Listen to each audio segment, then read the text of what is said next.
Hello, everyone. Welcome back to the Artist to Artist podcast. If you've been listening for a while, you know I keep things real when it comes to working as a makeup artist, and today's episode is no different. I'm going to be talking about something that every artist will face at some point in their career. What happens when business slows down? I'll be honest, this year has not started off great for me. And if I'm being even more honest with you, last year was not great either. I think it's been the hardest 2 years for me, both personally and professionally, that I've had in my entire career. And one of the biggest challenges I've been facing is client retention, not because of anything I did, but because of how the market is shifting. Toronto is expensive, more expensive than ever. I'm seeing offices close, businesses relocate, companies downsizing. And when that happens, the people who normally book me for work aren't always going to be in the same position that they were before. And that's not just me, it's happening to a lot of people who work in the industry in Toronto who are self-employed. It's really part of the reality of just working in this industry. Losing clients, again, is not unique to me. And if you've been in this industry for any length of time, you've probably already experienced it. It's something that happens over and over again throughout your career.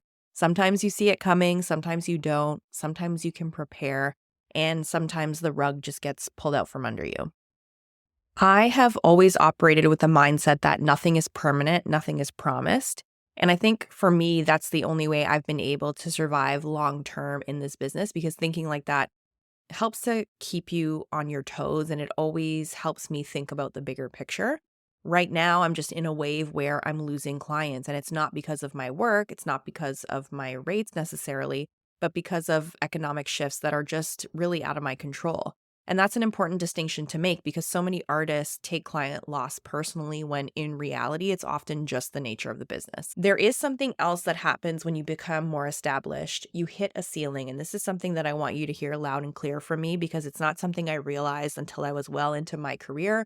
No one that I had ever spoken about this industry with had ever talked to me about this or mentioned it at a certain point, and this could be, 15 years from now for some of you, could be 10 years, 5 years, at a certain point, you can't raise your rates anymore. You either become too expensive to book for the market that you're in, or the other thing that happens is you max out the number of hours that you can physically work because for myself, I'm just one person.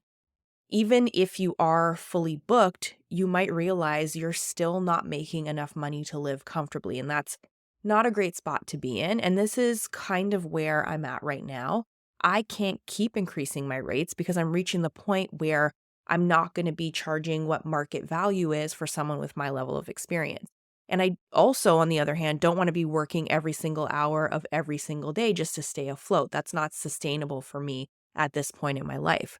So, what do you do when you hit that ceiling? You adapt, you diversify, you figure out how to continue growing your career without working yourself into exhaustion.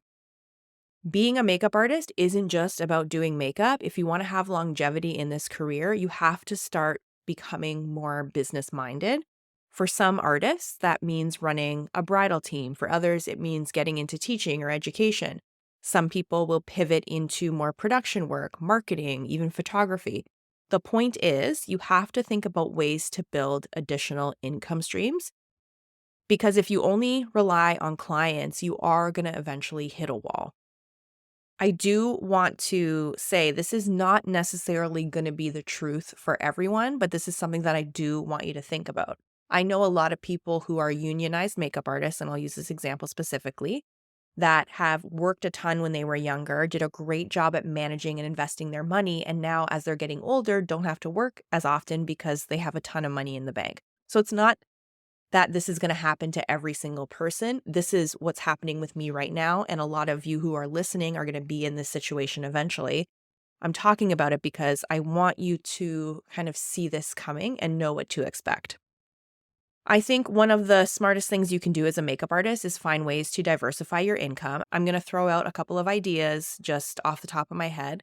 So, teaching and education is one. You do have to be good at the job to be able to teach others. It's a specific skill set that not everybody has, and that's okay. You don't need to put together a full blown course, but you can offer things on a smaller scale, maybe workshops, one on one lessons, in person classes, smaller size perhaps, or maybe you have enough of a following and you're connected enough to do a master class for additional income.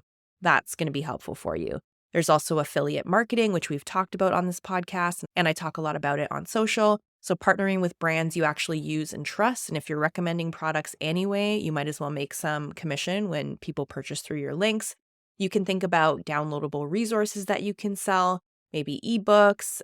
If there's something that you have figured out in your business and that has made a big impact on how you run your business, maybe you've found a way to make things easier to run your business, chances are others will pay for the knowledge to be able to do that with their own business. Monetizing your social, very similar to affiliate marketing. If you're already creating content, you may want to look into options like YouTube ad revenue, Instagram subscriptions, or sponsored content with brands.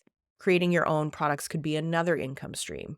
For those of you who work in events or work in bridal, a team expansion, maybe you're maxed out.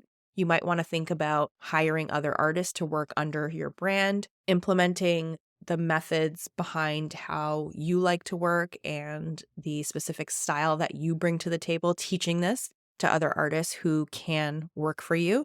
You take a cut, obviously, of the bookings from your team. You'll also help them build their own experience and you can build out your brand that way. The goal here isn't to stretch yourself too thin, but to build income streams that work with your career instead of making you work harder.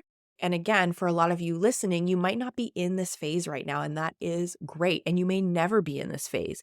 But if you can see this coming and you're getting the feeling like you want to earn more money, but you do not want to work more hours or you physically can't work anymore, these are things that you have to think about because we're business owners and there's going to come a time where our business needs to grow and expand. And it's okay to do this just because you want to make more money. I definitely want to make more money. And I think that's a good enough reason to diversify your income streams.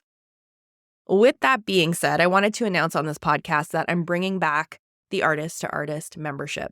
A couple of years ago, I had a membership where artists could get access to exclusive content. It was something I really enjoyed doing, but at the time, I was juggling too much. My client work was actually picking up at the time. I was creating my courses. I was doing everything at once, it felt like, and I wasn't able to give it the attention that it deserved, so I put it on pause. Fast forward to now, and after really paying attention to how makeup artists are learning, I pay attention to how my students work through my courses, how they use the resources that I'm selling. I really pay attention to what the learning patterns are, what my students need, and the challenges that they're facing. And it's clear that at this time, I think a membership model makes the most sense. And a big part of this membership isn't just about improving your makeup skills, even though there's going to be a lot of technical tutorials. It's about building your business.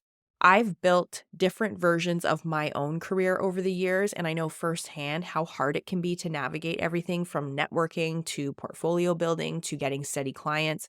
When you join this membership, I mean, right now, I'm in a phase of regrowth myself, and I want to share what I'm doing in real time.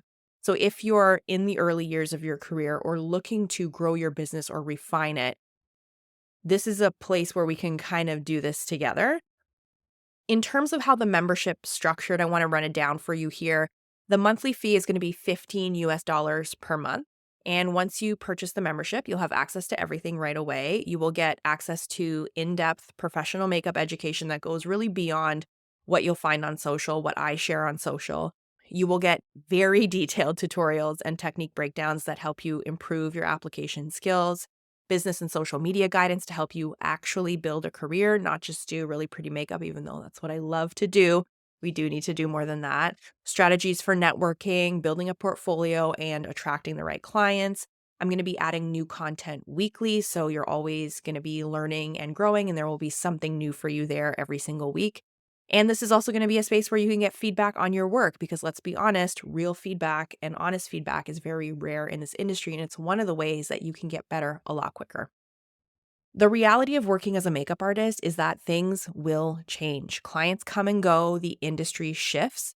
You're going to have great years, you may have some hard years, and what matters is how you adapt, how you set yourself up for longevity, how you build something sustainable so you're not constantly stressed about where your next booking is coming from. So if you're ready to build your business alongside me and make some real progress, definitely check out the Artist to Artist membership. I will link you to more information and how to join the membership in the show notes.